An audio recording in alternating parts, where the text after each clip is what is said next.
Senhor esteja convosco. Ele está no meio de nós. Proclamação do Evangelho de Jesus Cristo segundo São João. Glória a vós, Senhor. Naquele tempo, Jesus partiu da Samaria para a Galileia. O próprio Jesus tinha declarado que um profeta não é honrado na sua própria terra.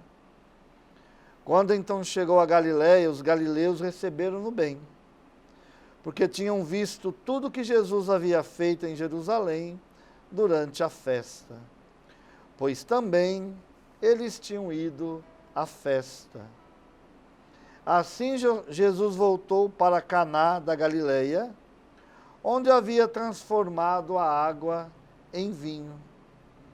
Havia em Cafarnaum um funcionário do rei que tinha um filho doente. Ouviu dizer que Jesus tinha vindo da Judeia para a Galileia. Ele saiu ao seu encontro e pediu-lhe que fosse a Cafarnaum curar seu filho, que estava morrendo.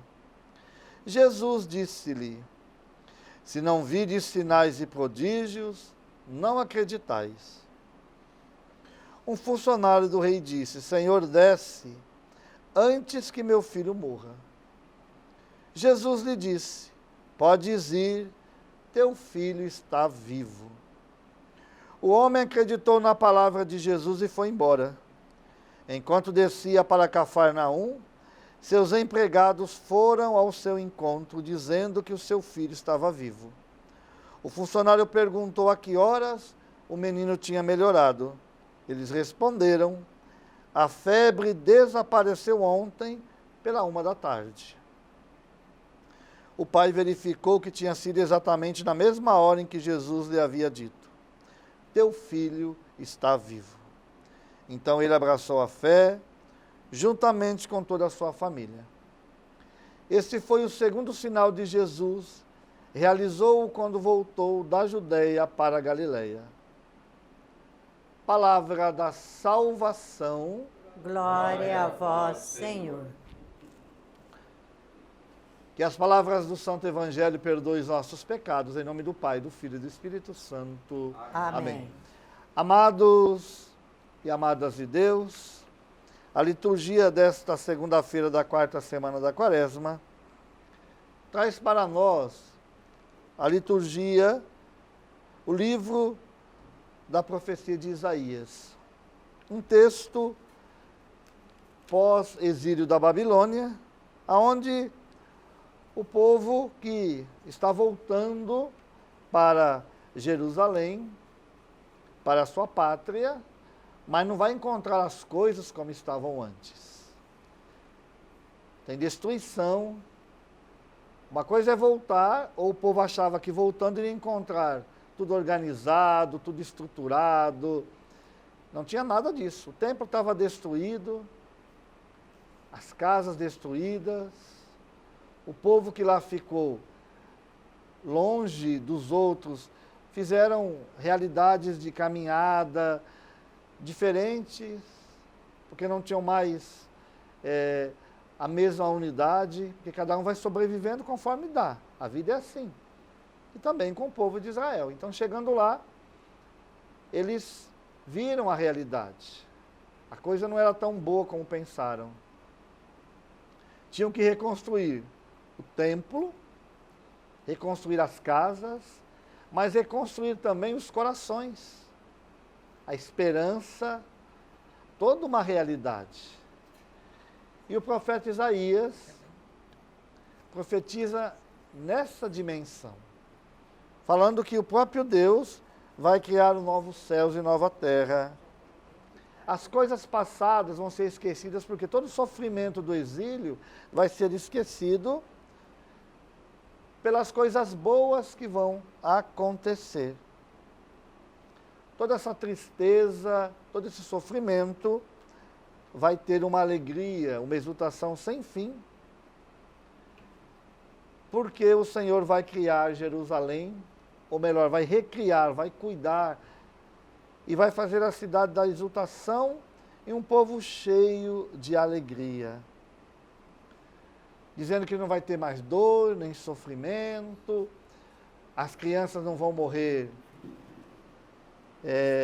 logo em que nascem, os idosos vão ter muitos anos de vida. Nós sabemos que o profeta Isaías, na verdade, está falando da Jerusalém celeste. Ele não está falando dessa realidade. Porque se nós pegarmos esse texto, a gente sabe que a mortalidade infantil continua. Os idosos morrem, né? Claro que hoje a longevidade está maior, né? As pessoas estão vivendo mais, né? Mas mesmo assim, essa dimensão dos 100 anos e toda essa alegria de uma vida mais idosa, não é tanta, para muita gente não é tanta alegria, né? Mas tudo isso, o profeta está dizendo para nós a realidade do céu, né? Humanamente a gente não encontra mais essas coisas aqui, ou nunca vamos encontrar, né, enquanto estamos nesse mundo. Lutamos para isso, né? Mas o que nos consola é a vida do céu. O céu é aquilo que nos garante tudo isso, né? Agora, precisamos começar a construir esse céu aqui, né? Lutando para o bem, lutando para que toda a maldade voltada às pessoas, e duas realidades a gente encontra nesse texto: as crianças e os idosos. Na nossa sociedade, duas classes bem vulneráveis, né? A gente vê como a mortalidade infantil, ou mesmo todo esse mal do aborto que vem fazendo na vida de tantas crianças, de tantas famílias, né? E também a forma como a nossa sociedade consumista, né, trata os idosos. Porque as pessoas pensam que não vão envelhecer, né?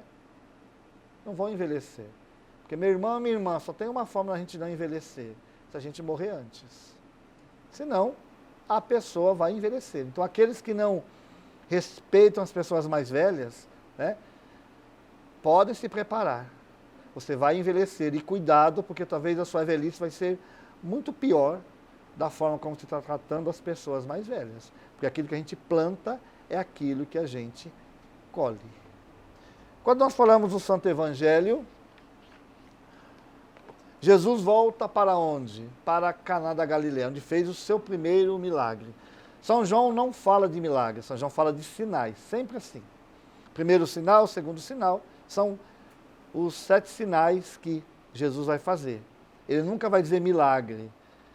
São João sempre fala de sinais. Por que sinais? Porque são esses sinais que mostram que Jesus é o Messias, é o enviado. E ele volta para Caná da Galileia,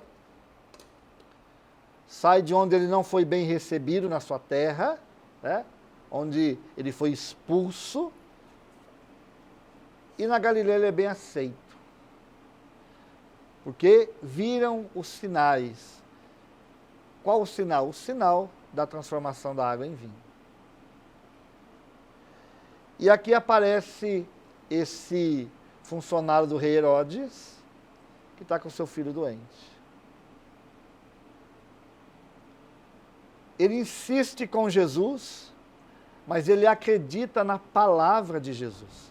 Quando Jesus disse para ele: não se preocupe, seu filho está curado, ele não falou mais nada e nem insistiu para que Jesus fosse para sua casa. Ele acreditou na palavra de Jesus. Tanto que ele voltou para sua casa sabendo: meu filho está curado. Voltou, acreditando na palavra de Jesus. Se Jesus disse, eu acredito. E foi isso que aconteceu. A graça chegou na vida daquela família, porque depois ele e toda a sua família aderiram à fé em Jesus. Acreditaram naquilo que Jesus estava falando. Então, o poder da palavra. Meu irmão, minha irmã, o poder da palavra de Jesus. Nós precisamos também na nossa vida na nossa caminhada, acreditar na palavra do Senhor. Acreditar que Deus é aquele que realmente tem o poder, né? E essa palavra, São João vai falar muito disso, da palavra. É a palavra que se fez carne, a palavra que se encarnou, né? E é o poder da palavra de Jesus.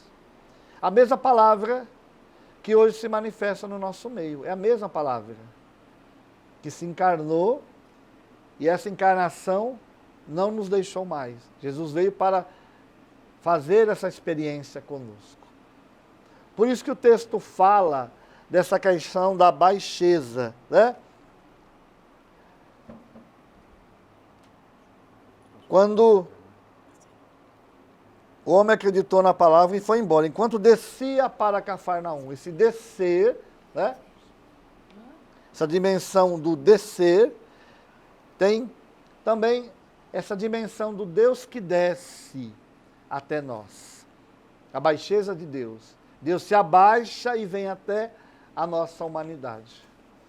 E esse filho do funcionário, né, é toda a humanidade. Deus se abaixa e pelo poder da palavra nos cura, nos liberta, nos restaura, nos traz de novo a vida.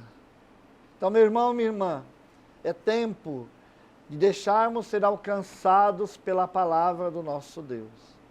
Renovar a nossa fé e perceber os sinais da graça de Deus no nosso meio. O Senhor continua fazendo seus sinais no nosso meio. Continua se manifestando na Eucaristia, na caridade, nas ações caritativas da igreja, na ação de Deus através da TV Imaculada, em tantos sinais, na ação de Deus na nossa casa, na nossa família. O Senhor continua agindo através da igreja. Só que muitas vezes precisamos ser sensíveis para perceber esses sinais de Deus. Perceber Deus que vai até nós. Deus que se encontra conosco. Como encontrou também com este funcionário do rei. E que acreditou. E depois levou essa fé também para a sua casa, para a sua família. Que o Senhor possa derramar sobre nós a sua graça neste dia, renovando a nossa fé, a nossa confiança no Senhor, para que também possamos ver com os olhos da fé os sinais de Deus no nosso meio. Louvado seja nosso Senhor Jesus Cristo. Para sempre seja louvado. Meu irmão, minha irmã, com o nosso coração confiante, lembrando sempre que Deus sempre escuta as nossas preces. Ah, padre, como é que Ele sempre escuta as nossas preces? Ele não diz que Deus faz tudo aquilo que a gente pede. Não, Ele escuta tudo aquilo que nós pedimos. Muitas vezes Ele não faz porque Ele sabe o que é melhor para nós. Então, nessa confiança, façamos também os nossos pedidos, as nossas preces.